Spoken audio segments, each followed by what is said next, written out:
Dan untuk membedah fenomena penggalangan dana korporasi di pasar modal yang masih masif, bagaimana komitmen BRI Dana Reksa Sekuritas dalam membangun bisnis yang berkelanjutan? Saat ini telah hadir di studio CNBC Indonesia Direktur Utama BRI Dana Reksa Sekuritas Laksono Widodo. Selamat siang Pak Laksono, apa kabar? Selamat siang Bu Anneke, kabar baik. Baik, Pak Laksono, kalau kita lihat sebagai perusahaan efek yang tergabung ke dalam BRI Group, BRI Dana Reksa Sekuritas memiliki rekam jejak dan juga perjalanan yang panjang dalam hal menangani berbagai transaksi di pasar modal dan juga beragam investor dari domestik maupun dari luar negeri. Karena itu, berapa banyak nasabah atau investor yang telah ditangani BRI Dana Reksa Sekuritas? Ya, kalau investor saham, secara umum kita memiliki 200.000 ya, dan itu kombinasi baik investor retail maupun investor institusi, dan jumlah ini diharapkan tentunya akan semakin membesar karena kami dimiliki oleh bank retail terbesar di Indonesia, yaitu Bank BRI. Dan kami akan berusaha memanfaatkan sebaik-baiknya ekosistem yang ada di BRI Group untuk memperluas jangkauan pasar, terutama di pasar retail saat ini. Di pasar retail, tapi segmentasi dari nasabahnya seperti apa saat ini? Oke, kita boleh dibilang untuk perdagangan saham ya, itu 55% itu masih didominasi oleh investor dari institusi, ya, baik asing maupun domestik, dominasinya domestik, dan sisanya 45% itu di-generate oleh transaksi retail. Itu untuk equity. Untuk pasar obligasi boleh dibilang 95% itu masih didominasi oleh transaksi dari institusi. Baik, kalau kita mengingat pandemi COVID-19 hingga masa transisi menuju endemi seperti yang sedang kita jalani saat ini, apakah ini mendatangkan perbedaan signifikan terhadap fokus dari bisnis dan juga fokus pendalaman nasabah atau investor di BRI Dana Reksa? Ya, sebenarnya dari segi fokus tidak ada perbedaan ya. Kita tetap ingin memperbesar bisnis retail kita dengan tidak melupakan bisnis institusi kita yang merupakan DNA dari Dana Reksa Sekuritas zaman dulu sejak sebelum dimiliki oleh BRI Group. Namun dengan adanya kepemilikan BRI, kita juga ingin mengembangkan sesuai dengan DNA dari pemegang saham utama kita sebagai retail brokerage. Nah, mungkin perbedaan antara transaksi pasca pandemi dengan pandemi dulu, ya mungkin kita mengalami penurunan yang cukup signifikan di pasar.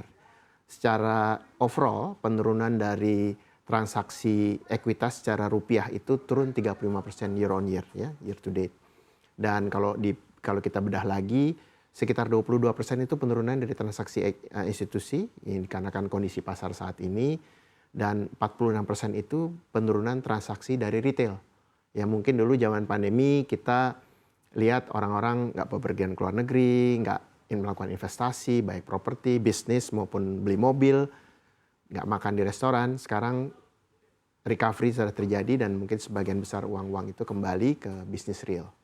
Baik, Pak Laksono, sejak awal tahun 2023 hingga saat ini, berapa banyak aksi penggalangan dana yang ditangani oleh BRI Dana Reksa? Ya, mungkin dari segi equity kita masih agak kurang ya, karena mungkin kondisi pasar saat ini kita baru menangani 2 IPO di tahun ini dan sekitar 10 bond transaksi obligasi.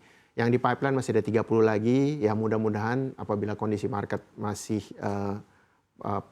kondusif, kita bisa melaksanakannya di semester 2 tahun ini. Baik, 2 IPO di tahun ini, apakah ini sudah sesuai dengan target underwriter dari BRI Dana Reksa? Belum. Jadi mungkin kita tadi sampaikan ya, mungkin kondisi pasar di luar negeri dan juga pasar di dalam negeri yang mengalami penurunan dari segi jumlah transaksi, mungkin itu mempengaruhi demand saat ini. Tapi harapannya mungkin dengan semakin jelasnya misalnya peta politik dengan pencalonan presiden, dan biasanya secara natural kita lihat selama periode kampanye uang yang beredar semakin meningkat. Nah, ini diharapkan membuat trickle down effect termasuk ke pasar modal kita. Namun bagaimana di semester 2? Karena kalau tahun politik ini kan di 2024 begitu. Apakah di semester 2 ini sudah terlihat ada harapan? Kalau kita lihat sih mesti dari jadwal Pesta Demokrasi di Indonesia di tahun 2023 ini, di semester 2 nama-nama capres dan cawapres mungkin akan semakin jelas, dan itu diharapkan bisa menimbulkan confidence yang lebih baik bagi investor di IDX misalnya. Baik, dan selain bisnis underwriting, seperti apa perjalanan bisnis BRI Dana Reksa Sekuritas di bidang brokerage? Karena sejauh ini, apakah sudah ada evaluasi Bapak terhadap semester 1 tahun ini?